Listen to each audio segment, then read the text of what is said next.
may be out of line for saying this, but you look exhausted. I don't be like for you, I don't do okay, I don't do alright.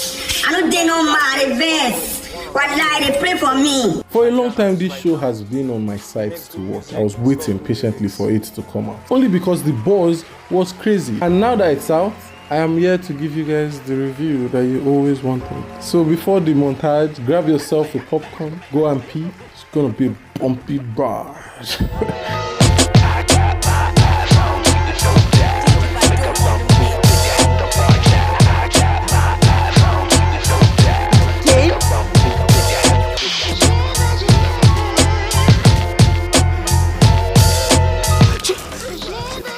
Episode 1 was titled It's a Bloody Affair. This was the episode that introduced us, the viewers, to the characters, but they were introduced in a very weird way. We first start off with two ladies burying what is known as a body, a dead body, in case you missed that. So you fine. Is it? This girl, you're not serious, I swear. The girls are named Sarah and Kemi. Judging from the title of the film, you would think they are actual sisters, but no, they're just best friends. Sarah is getting married to Kola, and Kemi is dating this guy. But you might be wondering, who is Kola? Kola is like this rich man's son that runs this pharmaceutical company named Ademola Pharmaceutical. I'm so glad I was able to pronounce that thing at once. I messed up. I'm glad I said it at one go, guys. He's a rich man, and the series wastes no time in telling us how rich he is. He uses helicopter to navigate Lagos traffic and wears a suit. Does that not shout, I am a rich man's son?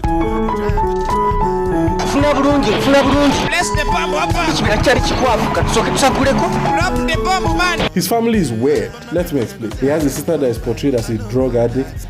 My daughter, Jermaine, who is studying overseas. Mom, everybody knows I'm in rehab. It's the biggest news in Lagos. He kisses his mom on the lips. Hey, I don't know why, man. That's weird. And his brother Femi is also weird. He hates Kola so much that the first time we meet him is at this run-down place in Lagos. You see a woman cooking up a storm. He's here to hire an assassin to kill his brother.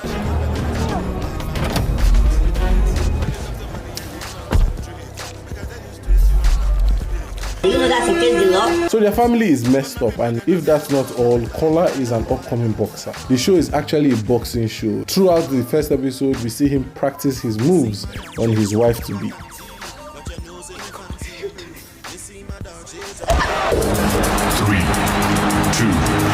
1, 0. Kemi, who is her best friend, confronts her and tells her not to go through with the wedding since Baba won't use her body train for Mayweather. And she agrees. She goes to tell her mom. And I was amazed when her mom said this.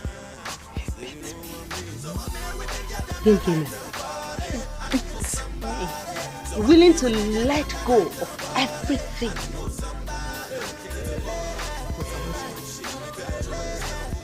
She's right. The right time to leave is when he bundles you and puts you in a coffin. On the wedding day, this is where everything goes south. And when I say south, I mean south. The dancers are from the south, right? Right?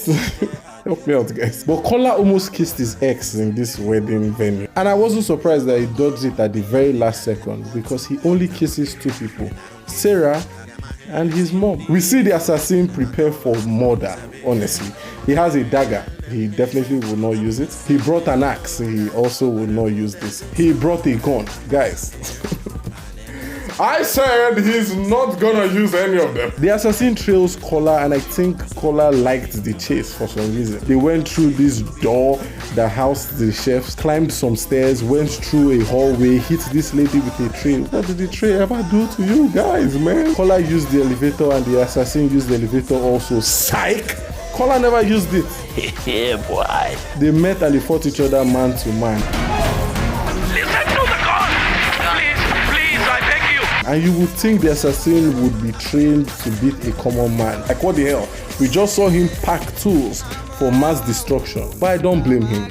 Honestly, he lost this battle. Because if you have beaten babes the same amount of time Kola has, you would have the energy to beat an elephant. So the assassin stood no chance here. You are a failure. You are a failure. You can never make it. After winning the battle, more bad news would come. Sarah tells Kola that this beating has to end, that she can't marry him. And all my guy could see was a punching bag. You will not do this. You hear me? You will embarrass me. Embarrass my family. He hits her and strangles her so hard that this happened. I'm going to kill the both of you.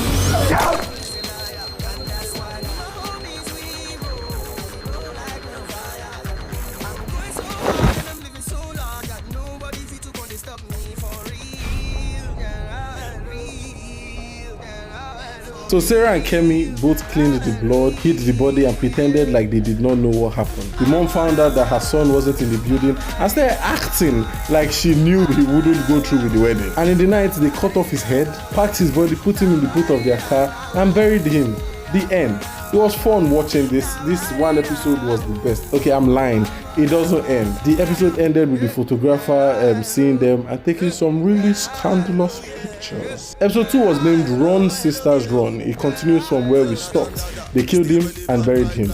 Then we see them do the usual bust after someone just committed murder. Things starts falling apart for Sarah. She gets kicked out of Ademola's home, and Uduak, which is Kola's mom, is so happy to do so, only if she knows that her son is gone. Kemi gets approached by the photographer who was at the parking lot that night. Nice car, and then this one I took at the loading bay of the hotel later that night. My God! How you go let Tiger Squad catch you? Money. Lots of it. Wait a minute. Is that Origin Bitters? And did that man just buy NYC shirts? They withdrew tons of money and gave it to him, and Baba asked for more, and the girls were shocked. And I was like, guys, don't you know this is how blackmail works? Kemi then said, you know what?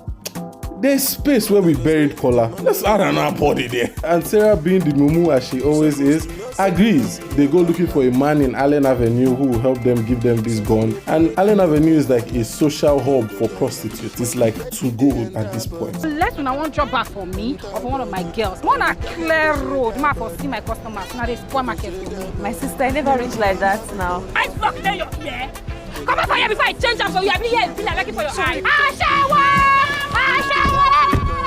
The irony that she's calling them, you know that, let me just shut up. Kemi then meets her ex, who is this bootleg drug dealer and clown on the side. He has to have multiple streams of income. Looks so the cat dragged in.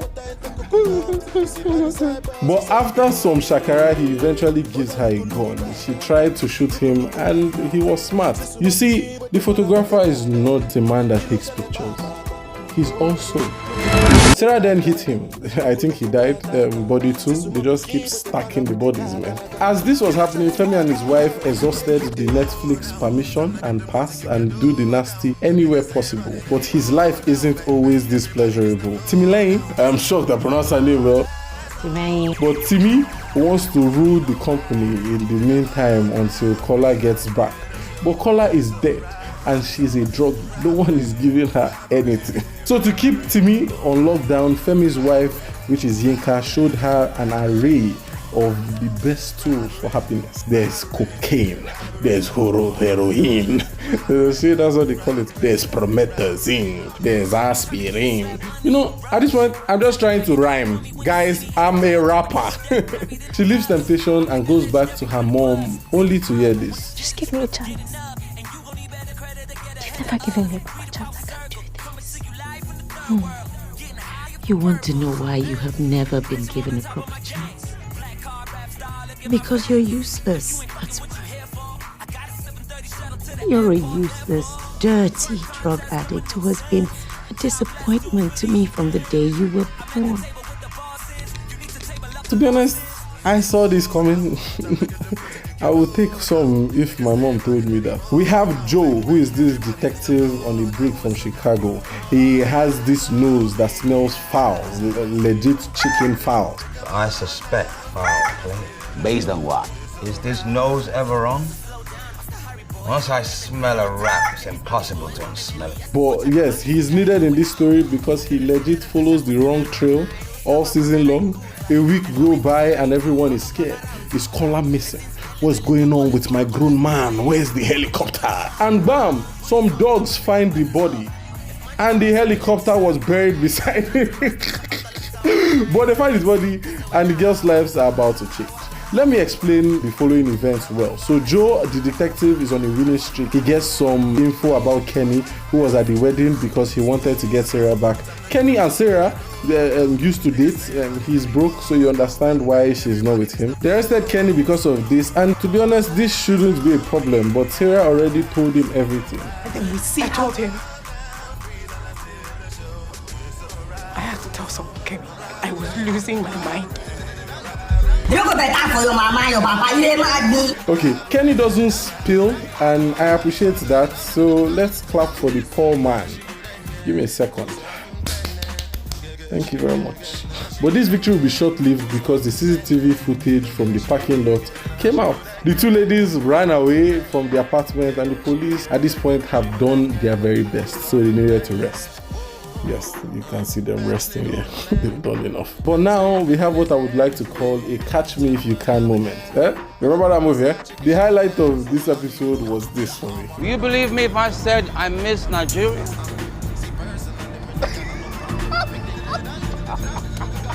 Episode 3 was titled The Hunt. Sarah and Kemi are now on the run as the police hunt them, and I'm using hunt again. And they find themselves in this place called Makoko.